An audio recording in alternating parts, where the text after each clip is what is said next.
नमस्कार. माझी संपूर्ण यूट्यूब फॅमिली व मी स्वतः ज्या गोष्टीची खूप आतुरतेने वाट पाहत होते ती गोष्ट काल पूर्ण झालेली आहे. फायनली प्रचंड अडचणी आल्या परंतु त्याच्यातूनही ती गोष्ट पूर्ण झालेली आहे. ती म्हणजे काय तर हे मराठी वाचन लेखन शिकू इच्छिणाऱ्या प्रत्येकासाठी ज्ञानरचनावाद अभ्यास पद्धतीवर आधारित असलेलं मराठी भाषा अभ्यास पुस्तिका. आता या पुस्तकाचा जन्म कसा झाला हे तुम्हाला माहीतच आहे की मी अक्षर गटाचे इयत्ता पहिली मराठी विषयाचे अक्षर गटांचे आत्तापर्यंत भरपूर व्हिडिओ अपलोड केले. त्या प्रत्येक व्हिडिओमध्ये मी त्याच्या खाली त्या अक्षर गटांच्या नोट्स दिलेल्या होत्या आणि सगळ्यांचं म्हणणं काय आलं की मॅडम या नोट्स आम्हाला पुस्तक रूपात किंवा नोट्स स्वरूपात आमच्यापर्यंत पोहोचवा.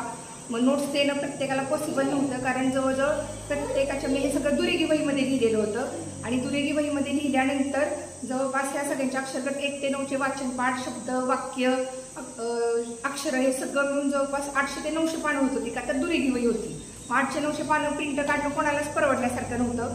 मग हे सर्व अक्षरगट 1 ते 9चं मटेरियल प्लस जोड शब्द जोड अक्षरयुक्त वाक्य आणि जोड अक्षरयुक्त वाचनपाठ हे सर्व एकत्रीकरण मी या पुस्तकामध्ये केलेलं आहे आणि 216 पानांचं आपलं पुस्तक हे तयार झालेलं आहे. या पुस्तकामधून काय काय मिळणार आहे हे सर्व पुस्तकाच्या पाठीमागे दिलेलं आहे. तरी मी थोडक्यात आता आज व्हिडिओ करतेच आहे खास तर तुम्हाला सांगते हे पुस्तक पहिल्यांदा कोणासाठी आहे हे आपण पाहूया. इयत्ता पहिली आणि दुसरीत शिकणाऱ्या प्रत्येक विद्यार्थ्यासाठी हे पुस्तक आहे. सोबतच आपल्या शाळेत अशी बरीच मुलं असतात काही कारणास्तव ती अभ्यासामध्ये पाठीमागे राहिलेली असतात. म्हणजे साधारण 3रीत असेल 4थीत असेल 5वीत असेल पण त्या मुलाला अजून जोड शब्द वाचता येत नाही किंवा स्वर जे आहेत आपले 14 स्वर आहेत मराठी विषयाचे अ आ इ उ यामधल्या बऱ्याच स्वरानुसार जे शब्द वाक्य असतात ते त्यांना वाचता येत नाही. म्हणजे अभ्यासात पाठीमागे राहिलेल्या प्रत्येक मुलासाठी हे पुस्तक उपयोगी आहे.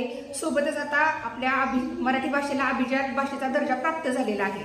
मग तेव्हा आपल्या आणि महाराष्ट्र शासनाने एक निर्णय घेतलेला आहे की इंग्लिश मीडियम सहित सर्व विद्यार्थ्यांना आता मराठी भाषा कंपल्सरी केली जाणार आहे. त्यामुळे जे मुलं अगदी पहिल्यांदा मराठी भाषा शिकायला शिक्षणामध्ये प्रवेश करत आहेत इंग्लिश मिडियमचं अगदी ते 4थीचं मुलं असू दे 5वीचं असू दे किंवा 6वी 7वीचं मुलं असू दे मराठी भाषा शिकायला कोणत्याही वयातली व्यक्ती असू दे किंवा मुलं असू दे त्या प्रत्येकाला मराठी विषय शिकण्यासाठी हे पुस्तक अतिशय उपयुक्त आहे. आपल्या इंडियाच्या बाहेर येणारे लोक असतात फॉरेनमध्ये 4-5 वर्ष राहतात आणि आपल्या महाराष्ट्रामध्ये शिफ्ट होतात आणि त्यांची अपेक्षा असते की बघा माझ्या मुलांना आपल्या महाराष्ट्राची मायबोली शिकावी लिहायला वाचायला शिकावी. त्या लोकांसाठी देखील हे पुस्तक अतिशय महत्त्वाचं आहे. इथं पाठीमागे पण मी दिलेलं आहे पुस्तक कोणासाठी उपयोगी आहे. तरी मी थोडक्यात सांगितलं. आता सर्वात महत्त्वाचं या पुस्तकातून मिळणार काय